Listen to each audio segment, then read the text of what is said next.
నమస్తే Vamsi TV news కి స్వాగతం.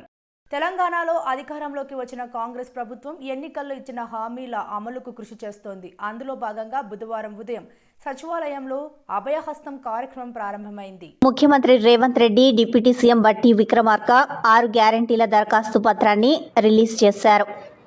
ప్రజాపాలన లోగోను సీఎం రేవంత్ ఆవిష్కరించారు. ప్రజాపాలన పేరుతో 6 గ్యారంటీల ప్రొఫార్మాను రూపొందించారు. రేపటి గురువారం నుంచి 6 గ్యారంటీల దరఖాస్తు స్వీకరణ మొదలు కానుంది. రేపటి నుంచి జనవరి 6 వరకు ఈ కార్యక్రమం కొనసాగనుంది.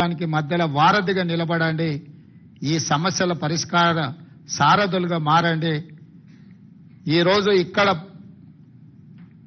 ఈ సచివాలయంలో లోపలికొచ్చే పత్రికా సమావేశాన్ని పెట్టుకోగలుగుతాం.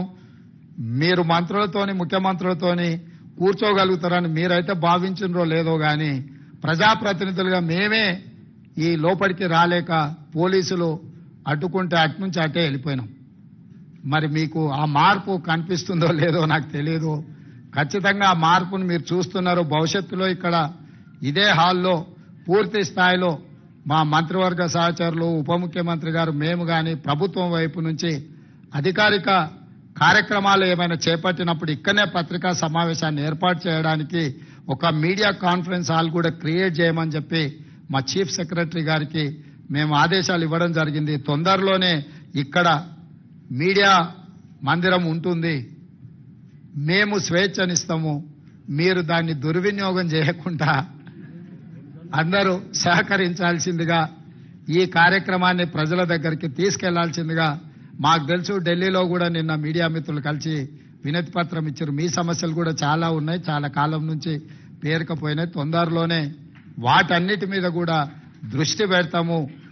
ఎవరూ ఆందోళన చెందాల్సిన పని లేదు. ఈ ప్రభుత్వం మీది, మీకోసం పనిచేస్తుంది, ప్రజల కోసం పనిచేస్తుంది. ప్రజలకు పనిచేసే విధంగా మీరు మాకు సహకరించాల్సిందిగా కోరుకుంటున్నాను.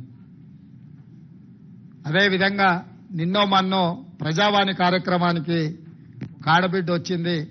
అక్కడ విజయవంతం అవ్వడం మొదలుపెట్టింది. భవిష్యత్తులో కూడా ఈ కార్యక్రమాన్ని ముందుకు తీసుకెళ్తాం. ప్రారంభంలో చిన్న చిన్న అంశాలు ఏమన్నా ఉన్నా మీడియా మిత్రులందరూ కూడా ఇది మీ బాధ్యతగా భావించి దాన్ని బాగా ముందుకు తీసుకెళ్లడానికి సహకరించాల్సిందిగా కోరుకుంటూ, ఇంకా 99,999 కోట్ల రూపాయలు కేటీఆర్ దగ్గర ఉన్నాయి. 1,00,000 కోట్ల సంపాదనలో 1,00,000 పోయినా మిగతాది ఉంది కాబట్టి మిగతాయి కూడా పంచాల్సిన పరిస్థితి, పంచిపించాల్సిన గత్యంతరం లేని పరిస్థితి వాళ్లకు కల్పిస్తాం. తప్పకుండా పంచక తప్పదు. వంశీ టీవీ అందిస్తున్న గొప్ప బంపర్ ఆఫర్. దీపావళి, క్రిస్మస్ మరియు నూతన సంవత్సర ప్రకటనలు ఉచితంగా వేయబడును. ఈ అవకాశం కేవలం కొద్ది రోజులు మాత్రమే. సంప్రదించండి Vamshi TV managing director Vamshikrishna. Cell number 9542702549. గమనిక: ఈ యొక్క అవకాశం కేవలం సినిమా వ్యాపారస్తులకు మాత్రమే మరియు ఈ యొక్క అవకాశం కొంతమందికి కొద్ది రోజులు మాత్రమే.